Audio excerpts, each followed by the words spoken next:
Bismillahirrahmanirrahim. Assalamualaikum warahmatullahi wabarakatuh. Alhamdulillahirabbil alamin. Wassalatu wassalamu ala asyrafil anbiya'i wal mursalin wa ala alihi wa ashabihi ajmain wa ba'd. Para mahasiswa sekalian yang berbahagia dan para pemirsa yang mungkin sempat menyimak tayangan kita pada kesempatan kali ini. Alhamdulillah, puji syukur kita panjatkan kehadirat Allah. Kita bisa bertemu kembali dalam program pembelajaran dalam jaringan, dan mudah-mudahan program ini membantu kita sekalian, membantu para mahasiswa, membantu para pembelajar yang ingin mengetahui paling tidak sekilas tentang balaghah. Di mana kita di semester ini kita berbicara tentang balaghah pertama, ilmu ma'ani. Yang lebih khusus pada pertemuan kita kali ini kita akan berbicara tentang al-qasr, ya, akan berbicara tentang al-qasr. Baik. Dalam sebuah komunikasi, seringkali seseorang ingin menonjolkan, ingin menekankan, ingin memfokuskan kata tertentu dalam rangka meyakinkan orang lain, dalam rangka memperkuat sebuah tuturan. Bisa saja yang dikuatkan itu adalah mubtada'nya atau subjeknya, bisa saja yang diperkuat itu adalah khabarnya, ya. Kalau seseorang bertanya dengan model pertanyaan yang mengacu kepada subjek, misalnya, siapakah sesungguhnya yang membantu pembangunan pesantren kita? Kemudian seseorang ingin menonjolkan subjeknya, ustadz lah yang membantu. Ada kata lah. Kata lah itu berfungsi untuk menekankan bahwa sesungguhnya ustadz yang tidak kita sangka-sangka itulah orang yang membantu di dalam mendirikan, menyelesaikan proses pembangunan pesantren kita ini. Atau dengan kata lain, Ustadz dialah yang membantu penyelesaian pesantren kita ini. Nah, ini dalam sebuah komunikasi, jadi ada sesuatu yang ingin ditonjolkan.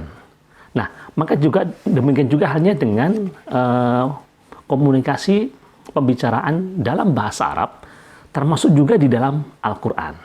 Karena fokus kita belajar bahasa Arab di sini adalah agar kita bisa belajar tentang Al-Quran dan nanti juga belajar tentang hadis Nabi SAW, yang tentu keduanya menggunakan bahasa Arab sebagai bahasa komunikasinya. Nah, karena itu di samping kita belajar untuk bisa menguasai ilmu sastra, karena kita belajar tentang balaghah belajar lebih banyak tentang sastra, kita juga belajar tentang bahasa Arab itu sendiri. Kita ingin tahu bagaimana pernik-pernik dalam atau detail-detailnya sastra Arab dan dibalik sebuah kalimat atau tuturan. Dan yang terlebih lagi adalah kita ingin menguasai bahasa Al-Quran. Ketika kita belajar tentang Al-Quran, otomatis pada saat itulah kita sedang mengkaji kalamullah. Demikian juga dengan hadis Nabi SAW. Baik, kita lanjutkan tentang pemfokusan atau al-qasr. Nah, karena itu di dalam bahasa Arab, di dalam balaghah, termasuk nanti pola itu juga dipakai di dalam Al-Quran, ada 3 bentuk atau 3 cara model pemfokusan.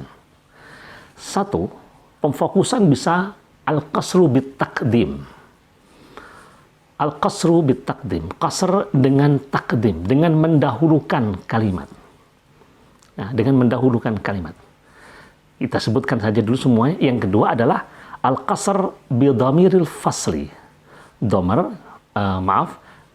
Qasr dengan meletakkan dhamir. Dhamir di situ berfungsi sebagai penyela, sehingga disebut dengan dhamirul fasli. Penyela antara mubtada dan khabar, antara musnad dan musnad ilaih. Yang ketiga adalah al-qasr bil adawat, ya, pemfokusan dengan menggunakan perangkat-perangkat tertentu, dengan huruf dan kata-kata tertentu, yang itu akan menjadi salah satu cara bahasa kita di dalam memfokuskan lafaz tertentu.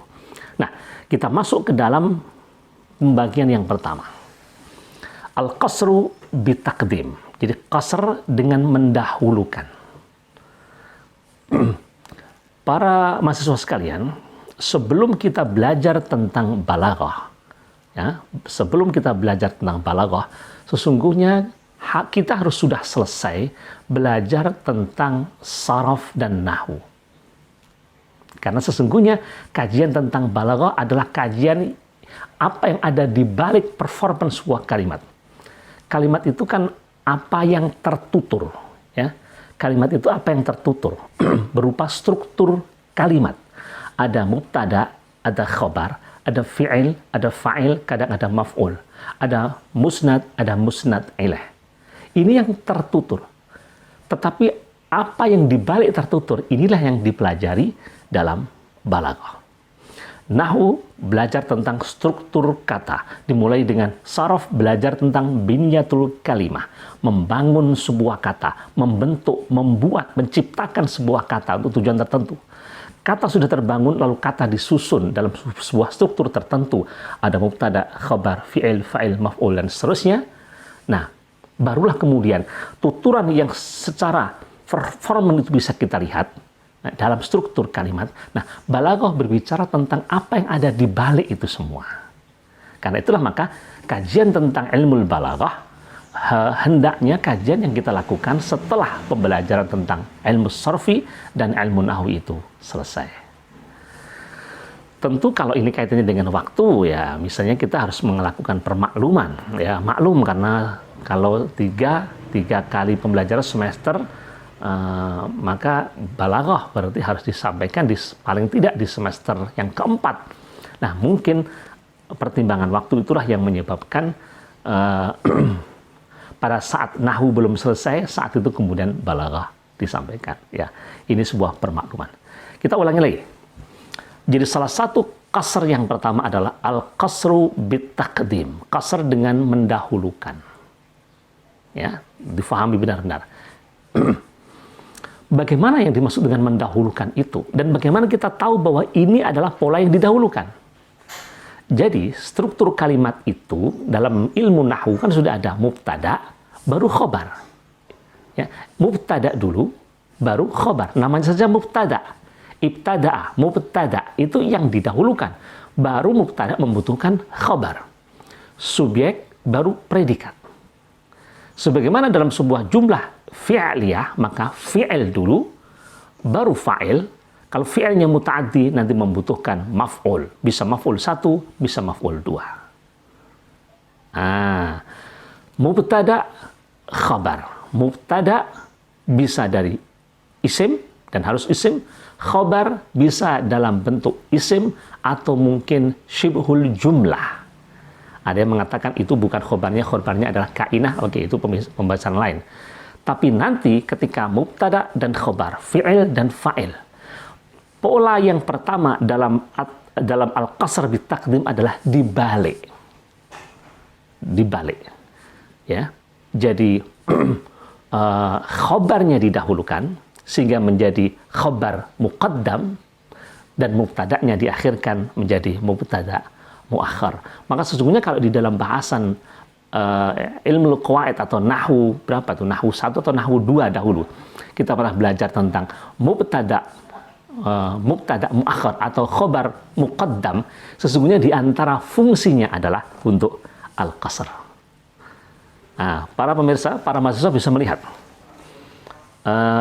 sebuah kalimat yang asalnya adalah gini, al-amru lillah. Al-amru lillah. Dalam tayangan di sini, para pemirsa bisa lihat. Al-amru lillah. Al-amru itu mubtada. Lillah, ada yang menyebut langsung itu khobar. Gampangnya itu aja itu khobar. Ada yang menyebut al-amru itu mubtada. Kemudian khobarnya adalah makhzuf, kainun lillah. Tapi kita agak terlalu ribet. Ya, cukup apa yang tertulis saja. Al-amru itu mubtada, lillah jumlah jar dan majrur fi mahali raf'in khabar. Akan lebih mudah begitu. Nah, kemudian kata al-amru lillah itu kemudian dibalik sebagai bentuk pemfokusan. Bentuk qasrnya dibalik. Lillahil amru. Ya, lillahi al-amru.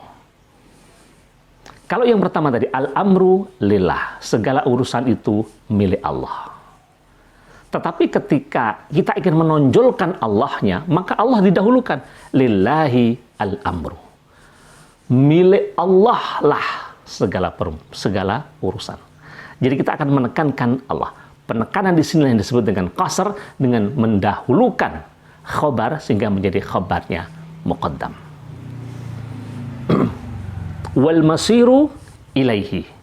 Wal masiru ilaihi. Wal masiru, dan tempat kembali ilaihi adalah kepadanya. Tapi di dalam Al-Quran hampir semua ditulis dengan wa ilaihi al-masir. Wa ilaihi al-masir. Hanya kepada Allah lah tempat kembali. Artinya ini menegaskan bahwa tidak ada tempat kembali selain kepada Allah Subhanahu wa Ta'ala. Inilah bentuk pemfokusan. Sekali lagi, kita ulangi lagi. Bagaimana kita tahu bahwa kata lillahil amr, kata wa ilaihil masir adalah salah satu bentuk dibalik, salah satu bentuk tadi al-qasr bitaqdim tadi. Bagaimana kita tahu? Sekali lagi, kaidah nahwu itu akan sangat berperan membantu kita. Kalimah, sekali lagi, atau jumlah itu diawali dengan mubtada baru khobar. Mubtada selalu dari isim, khobar bisa dari isim, bisa dari fi'il, bisa dari syibhul jumlah.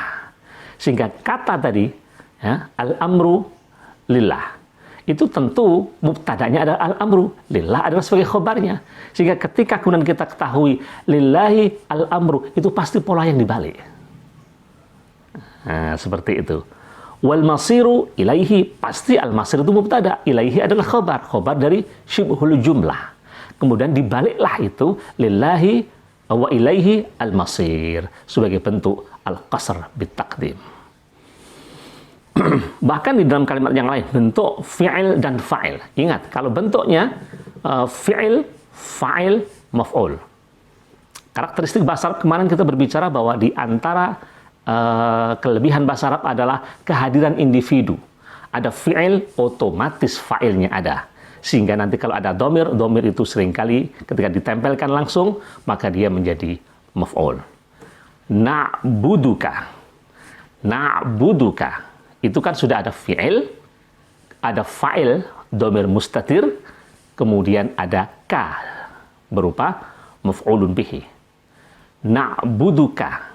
Fi'il, fa'il, maf'ul. Ini berurutan. Fi'il, fa'il, maf'ul. Berurutan. Na'buduka. Tapi kemudian ketika lafadznya dirubah menjadi iyyaka na'budu. Iyyaka itu maf'ul. Na'budu, fi'il dan fa'il.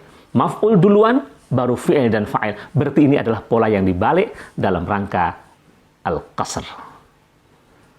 Nah. Ada sebuah kalimat tawakkalna 'ala Allah. Tawakkalna 'ala Allah. Fi'il, fa'ilnya berupa dhamir mutaharrik. Tawakkalna itu fa'ilnya. Tawakkalna 'ala Allah. 'Ala Allah jar dan majrur. Fi'il, fa'il bisa tambah fudlah berupa jar dan majrur. Tetapi dalam rangka qasr, maka nanti akan dibalik menjadi 'alallahi tawakkalna. 'Alallahi tawakkalna berupa fudlah didahulukan, jar majrur, baru fi'il dan fa'il. Jelas para pemirsa, para mahasiswa sekalian? Nah, ini salah satu bentuk qasr dengan mendahulukan. Al-qasr bitaqdim. Sehingga nanti terjemahnya pun juga akan menjadi berbeda. Hanya milik Allah lah, atau milik Allah lah segala urusan. Hanya kepada Allah lah tempat kembali. Hanya kepada Allah lah kita menyembah. Dan hanya kepada Allah lah kita bertawakal. Loh, apa bedanya? Para pemirsa, para mahasiswa tentu kita tahu. Kalau di dalam komunikasi keseharian, kita mengatakan kepada istri kita, hanya engkaulah satu-satunya orang yang aku cintai. Artinya tidak ada orang lain yang dicintai. Tetapi kalau mengucapkan engkau adalah orang yang kucintai, artinya betul mencintai istri, tapi bisa mencintai orang yang lain. Nah, itulah maksud dari al-qasr, pemfokusan, tidak ada aspek pihak yang lain. Baik, langsung kita lanjutkan pada yang kedua, yakni al-qasr bi dhamiril fasli. Qasr bi dhamiril fasli. kita jangan mengatakan bahwa tambahan-tambahan kata itu sesuatu yang mubadzir. Jadi seluruh kalimah, jangankan itu, seluruh huruf yang ada di dalam Al-Quran itu semuanya bermakna. Karena itu kenapa kemarin ketika kita mengatakan dalil tentang aula mastumun nisa, aula mastum an-nisa, itu kan kalau sebagian ulama menyebutkan itu kan artinya menyentuh. Karena lamastum itu sama dengan lamastum itu ya artinya menyentuh saja, seperti kata safartum, alifnya tidak bermakna. Sementara Imam Hanafi lamastum itu bermakna sekali. Lamastum dengan lamastum menjadi berbeda. Kalau lamastum pendek semua itu artinya engkau menyentuh. Tapi kalau lamastum engkau saling bersentuh-sentuhan. Kiasan untuk hubungan suami istri. Karena itulah maka i'malul lafzi, i'malul harfi khairun min ihmaliha. Itu penting. Mengamalkan, menganggap hadirnya sebuah lafaz, hadirnya satu huruf itu bermakna, itu penting, itu lebih baik. Nah, karena itu kita memahami bahwa di dalam Al-Quran, jangankan kata, huruf pun semuanya bermakna. Tidak ada huruf yang mubadzir. Nah, seperti itu. Nah, sekali lagi, kita masuk ke Al-Qasru bi dhamiril fasli. Satu contoh para mahasiswa bisa melihat dalam surat Asy-Syura ayat 9. Amittakhadhu min dunihi awliya. Amittakhadhu min dunihi awliya. Patutkah mereka menjadikan selain Allah itu sebagai pelindung-pelindung? Fallahu huwal wali. Fallahu huwal wali. Fallahu, maka Allah ialah sang wali. Maka ditambah setelah mubtada ada kata huwa sebagai dhamir fasal. Ya, dhamirnya tentu dhamir munfasil, tetapi perannya adalah sebagai dhamirul fasal. Ini dhamir yang bermaksud memisahkan antara mubtada dan khabar. Tolong jangan rancu dengan istilah dhamir munfasil dan dhamir muttasil. Kalau dhamir munfasil dan muttasil itu terkait dengan jenisnya. Karena kalau dhamirnya dhamir munfasil itu kan dhamir yang berdiri sendiri. Huwa huma hum, hiya huma hunna, anta antuma antum, anti antuma antuna, ana nahnu. Ini dhamir munfasil. Tapi kalau dhamir muttasil ya, mulai dari tu, tuma, tum, ti, tuma, tunna, tu. Nah, ini namanya dhamir muttasil. Ia selalu bersambung dengan fiil sebelumnya. Baik, kalau istilah dhamirul fasli itu adalah dhamir yang menjadi fasal, menjadi penyela dari struktur yang ada. Strukturnya apa? Mubtada dan khobar. Di tengah-tengah mubtada dan khobar, disitulah kemudian ada dhamir. Fungsinya adalah memperkuat kalimat yang belakang. Fallahu mubtada, huwal wali, dialah sang wali.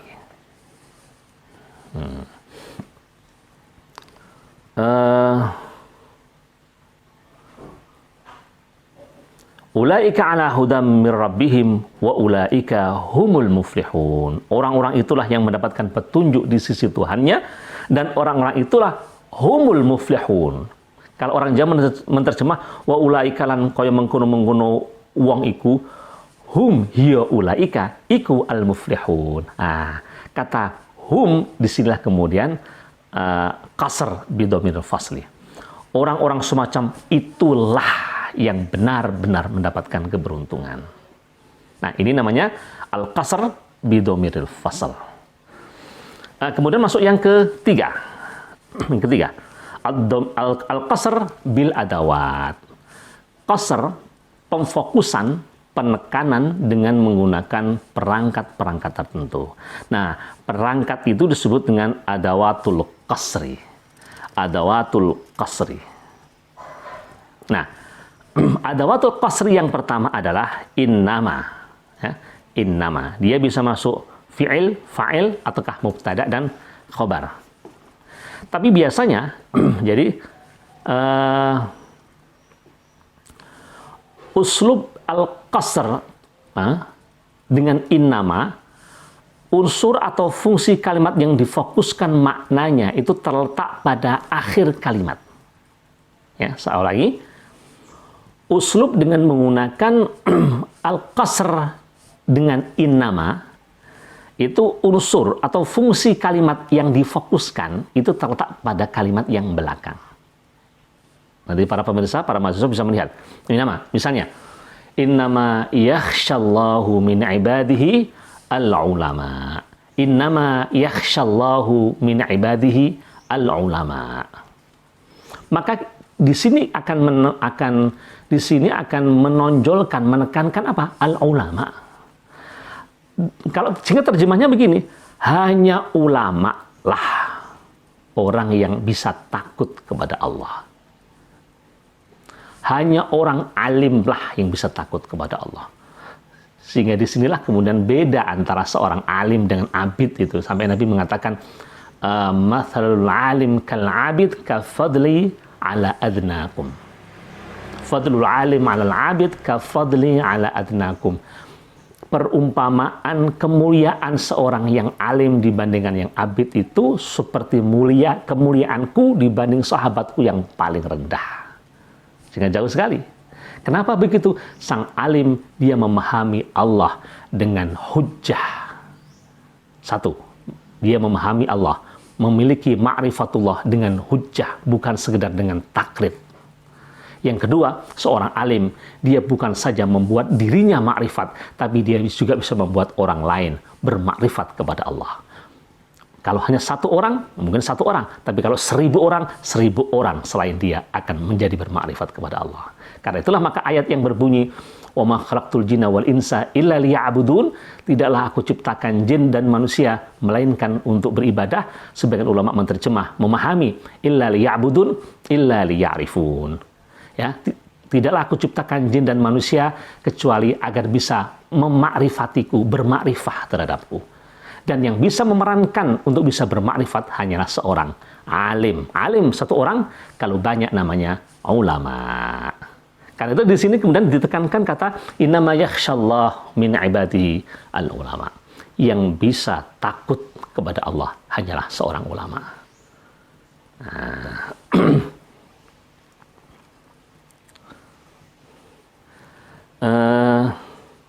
Berikutnya,